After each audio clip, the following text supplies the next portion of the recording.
Nerd alert, nerd alert, nerd alert, nerd alert. Everyone is wondering, why is Star Trek Discovery so different? So not Star Trek. Why does it look more advanced than other versions of Star Trek? Why does it look more advanced than Deep Space Nine? Star Trek Discovery is in the 2250s or something, and Deep Space Nine is in the 2480s, 2470s. So why does Star Trek Discovery look so much more advanced? Why did CBS make a reboot? Why couldn't they make a show about post-Dominion War? Well, I don't think anybody knows, but I am going to make an attempt to explain why Star Trek Discovery, or as we all like to call it, STD, looks so much different. And I will try to make it make sense.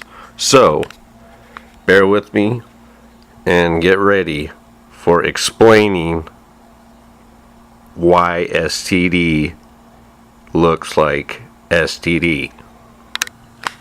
Normally, I wouldn't make this much of an attempt to explain and rationalize Star Trek Discovery, but I actually like the STD Enterprise. I know that is blasphemy, but I find it a very neat, a very nice designed ship. It gets rid of the spindly neck that the Connie and the refit had. I like kind of its stout. It looks like a warship, but I like the design. It's a mixture of the refit and the Connie, and I just like it. So this is the reason why I'm going to make Star Trek Discovery make sense, and also because hopefully Season 2 won't be a dumpster fire, but from what we have been seeing, it will be a dumpster fire. But I will try to use my head canon to make Season 2 possibly worthwhile and explain why Season 1 was like it was. First off, we have to go back to Star Trek Enterprise in Season 1 and 2. Now there's different timelines involved here, so stick with me. Now there is the Prime timeline that continued on. The Prime timeline, which is Enterprise Season 1 and 2, and then there is a alternate universe event shift, actually two of them, that create the alternate universe Prime Timeline B, but Prime Timeline A also keeps on going unaffected, which is TOS, the movie Error, the movie productions, the Next Generation, Deep Space Nine, Voyager, the Next Generation movies. All of those continue on the Prime timeline.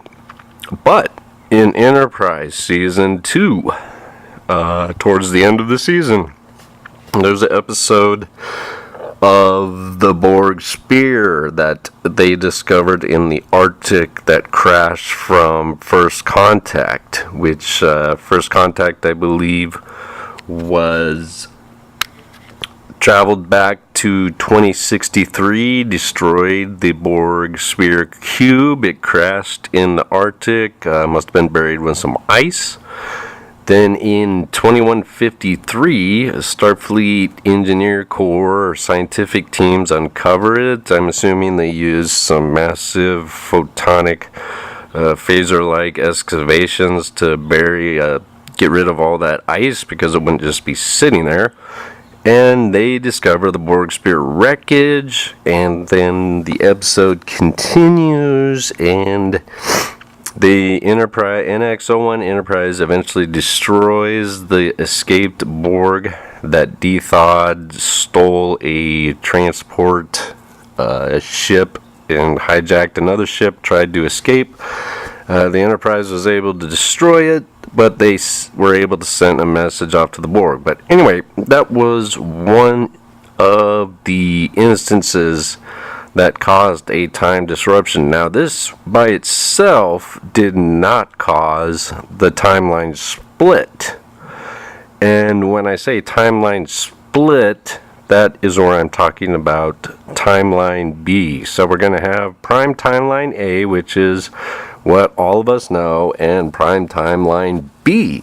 Now, this in itself probably would have ushered in a timeline split eventually, because Starfleet would have reverse engineered the wreckage over a decade or two and started limitly incorporating Borg reverse engineered technology into their starships, into their warp systems, possibly limited transwarp conduits between planets, etc., etc. But it wouldn't have happened right in 2153. There was another event at the end of season 2, a couple episodes later, where the Xindi probe attacks Earth, fires a big long mini Death Star ray that cuts a big swath of Florida, goes all the way down to South America, and kills 7 million people. Why it just didn't attack a continent, I'm not sure. Maybe the pilot just decided, well, half the laser should go in the ocean and kill some dolphins. I don't know. But anyway, so the Xindi probe attack on Earth that killed 7 million people, that was the event combined with the discovery of the Borg spear wreckage that created the timeline split. Now, this is what created the prime timeline B. So we have two prime timelines, timeline A, timeline B. So, Enterprise season 1 and 2 up to the Borg Spear episode is prime canon, and those two seasons happened in both prime timeline A and prime timeline B. But because of the Xindi spear builder transdimensional beings sent a message back from the 22nd century to the Xindi, telling them that they have to destroy Earth because Earth was going to wipe them out, which is all of Enterprise Season 3, that created the alternate timeline B, the prime timeline B, which is the STD timeline. Now, because these spear builders sent this information, and they also gave schematics and technology to the Xindi from the 26th century or another future time to build the Xindi probe that attacked Earth, and the second one, and finally the third one that was destroyed, that was going to actually destroy all of Earth. And this is proven in the Xindi attack, the end of season 2, where they go through the wreckage and they quantum date it as being from the future. How exactly the spear builders gave the Xindi future tech, I am not exactly sure. I just know the wreckage of the Xindi probe that Starfleet and Archer and Admiral Forrest, I believe, was going through. They picked up some components, and that was quantum dated from the future. So since they did this, it had to create a timeline split, because this cannot exist in the same timeline as the prime timeline. So I'm going to label prime timeline A as the shared happy timeline. This is where CBS, Paramount, Viacom, they all share this timeline. Okay? But prime timeline B, because of these two instances as Enterprise, will be the timeline CBS, which goes on for Star Trek Discovery. And there will be a third timeline that Paramount can use that also branches off from prime timeline CBS or timeline B. So here we go. Now, in Enterprise, when Captain Archer was returning to Earth after the Xindi attack, what were they called? Silic and the chameleon lizard people, whatever they were, I can't remember their names, they took Archer off the Enterprise and had him talk to Future Man. And Shadow Future Man told Archer that the Xindi were never supposed to be told of this from the Spear Builders. So, because Shadow Future Man told Captain Archer that this was not supposed to transpire, and he was trying to stop it, that proves that this has to create an alternate timeline.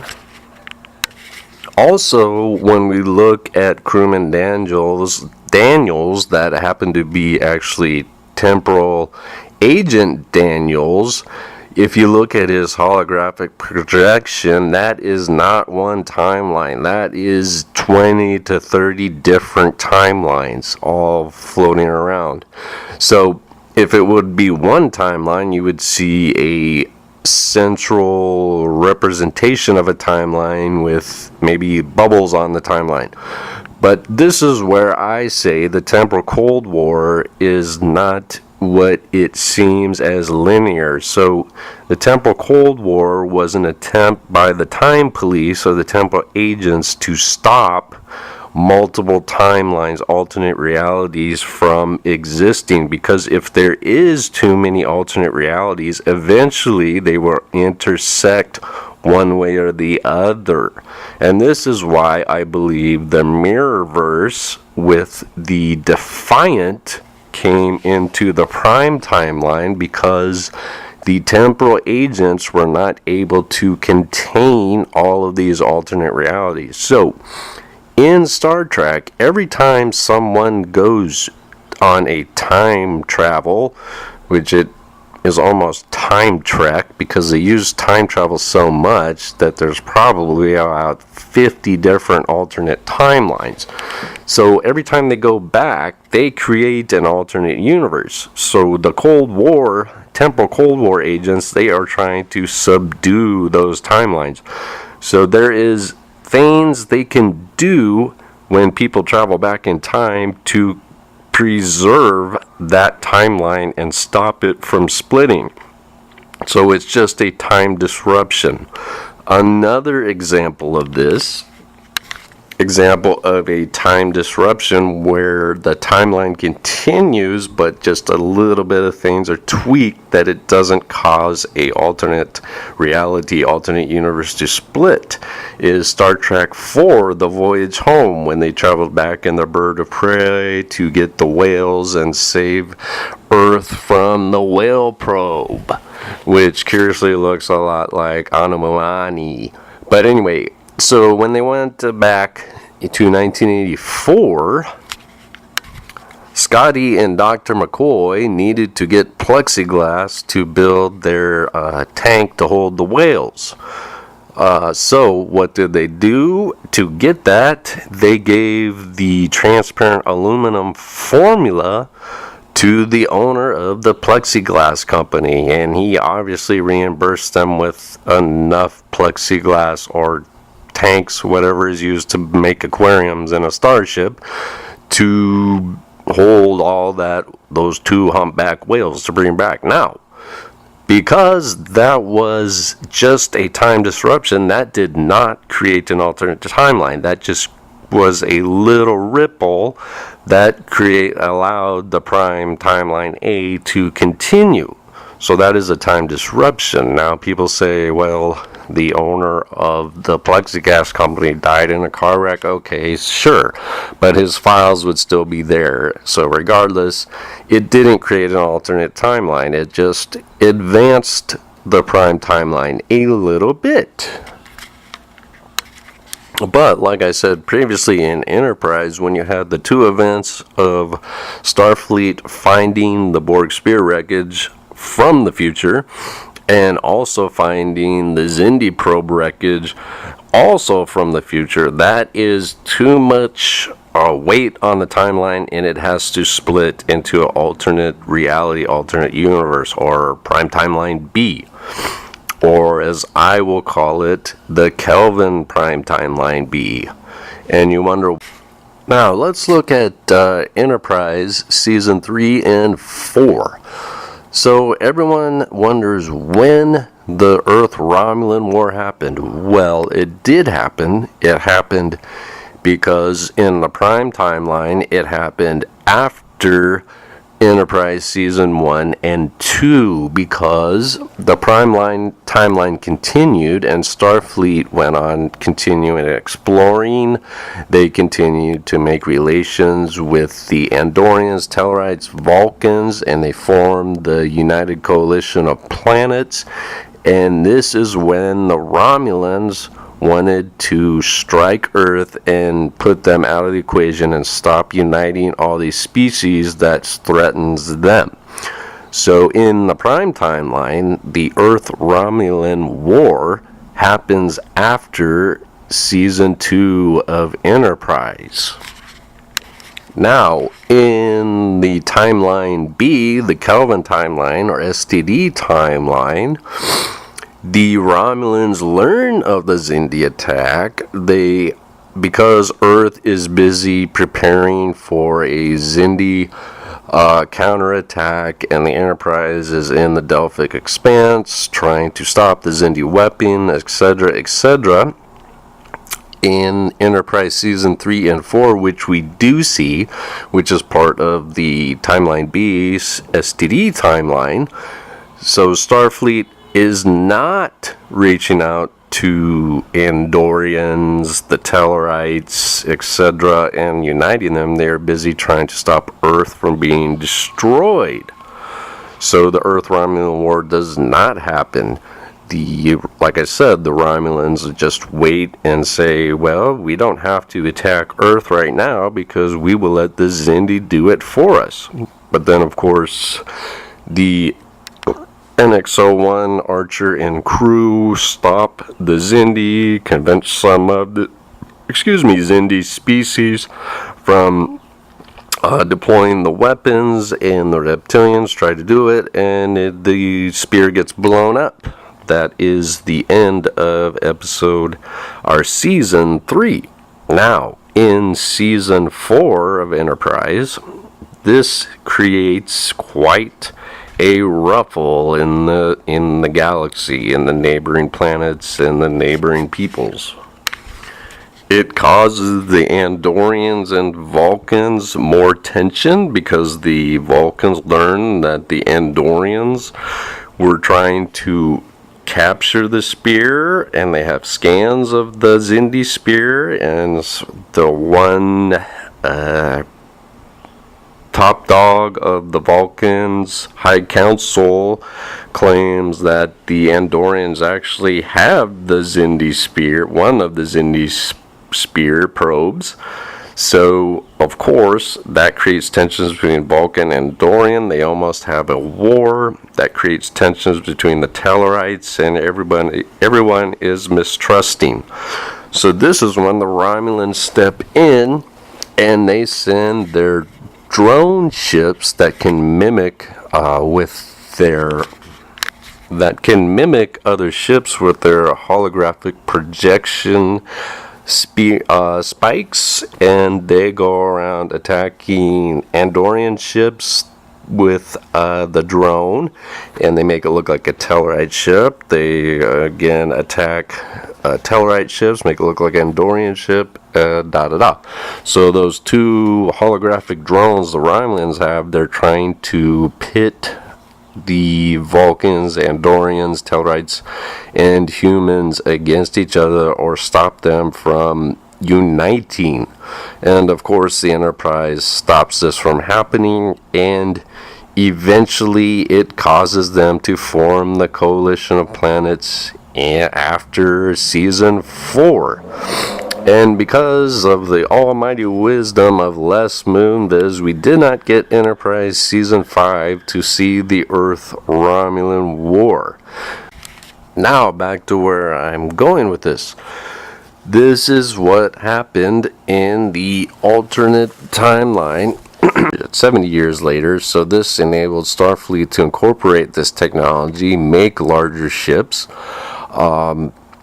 And we get to 2233, where we first see the USS Kelvin, and also we see other ships in Star Trek 09, which are vastly different from prime timeline ships. When they're going to warp to Vulcan, we see different variations of ships, and they are a lot larger.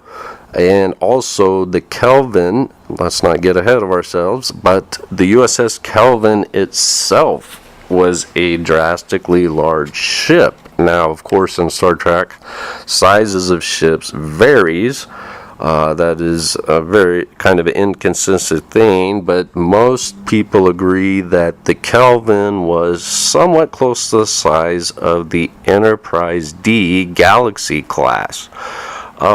For a reference of this, you can look at Trek Yards. They do a good breakdown of the USS Kelvin and its different size variations, but for this purpose, we will go with the Kelvin being somewhat close to 1,000 meters long, or 800. I can't remember the exact number, but we'll just say 700 to 800 meters long, which is substantially larger than any Starfleet ship we have seen before. So we are going to skip the JJ verse, which breaks off from the STD Kelvin timeline, because when the Narada comes back in time and destroys the USS Kelvin, killing Kirk's dad, that creates the JJ verse timeline. But it also, there is the prime timeline B, Kelvin timeline, that keeps going, where the USS Kelvin is not destroyed, Kirk's dad is not killed, and it keeps going on to Star Trek Discovery. And this is where we're going to explain Star Trek Discovery. So when we get to Star Trek Discovery, that is supposed to take place in 2253, 52, 54, that is exactly 100 years after the Borg spear wreckage is discovered, the Xindi probe wreckage is discovered, analyzed, so these things are put into practice. This is where we have the drastically larger ships. The Shinzo is about twice or three times the size of the original Constitution class. It looks like all the other Star Trek Discovery ships are larger. They have, it looks like, more powerful weapons, rapid fire phasers, etc. And if you look at all the different variations of the Starfleet ships, they look a lot more advanced for being 10-15 years before the original series. Now, also when you look at the USS Enterprise, so the Enterprise is 2 or 3 times the size of the Constitution class. It's a little bit, looks different. This is because they used a Borg technology to enhance their starships. They made them more militaristic, so the Enterprise was more of a military vessel, than it had more military capabilities. In the STD Kelvin timeline, Section 31 has become a political entity. It is not hidden in the shadows. It gains political influence in the Federation Council. There's a militarized branch of Starfleet. That is why in Star Trek Discovery, the black badges are known, and Section 31 are just guarding secret compartments, top secret parts of the Discovery out in the open, because Section 31 is known, because it is accepted a militarized branch of Starfleet because of the Borg spear wreckage and of course the Xindi probe attack that did not happen in the Prime timeline. So this is why things look so much different. Just look at these ships here. They're larger. They're ships that we've never seen before. They look more powerful, and also the spore drive.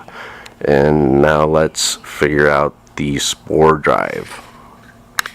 Now this is where we backtrack a little bit to 2233, when the Kelvin is attacked by the Narada. Now this is probably 60 years after the Borg Spear is found. Starfleet finds some components for their transwarp conduits, how they travel through subspace.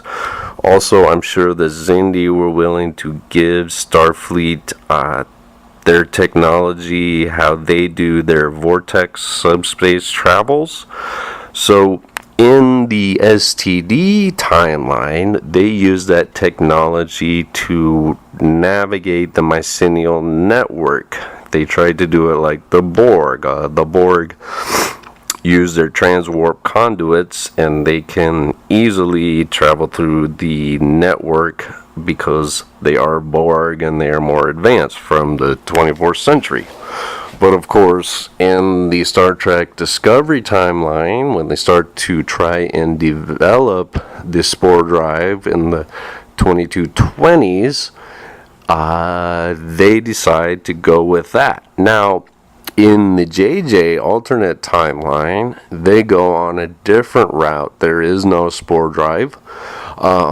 They go with the transwarp vortex conduits, which is basically they set up warp jump points between Earth and Vulcan, Earth and Andoria, Earth and Tellarites. It's kind of like a metro in space. So the starships can't travel that fast unless they're going through the conduits. So in the JJ verse, the JJ timeline, they warp to Vulcan in probably about 11 hours instead of 11 days. That's because they're using a transwarp vortex that they got from the Spear and the Xindi.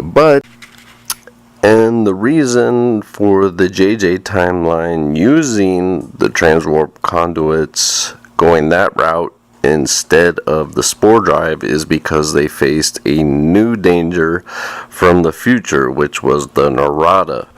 So they go for the quicker route, is creating these transwarp conduit warp lanes that they already have the capability to do.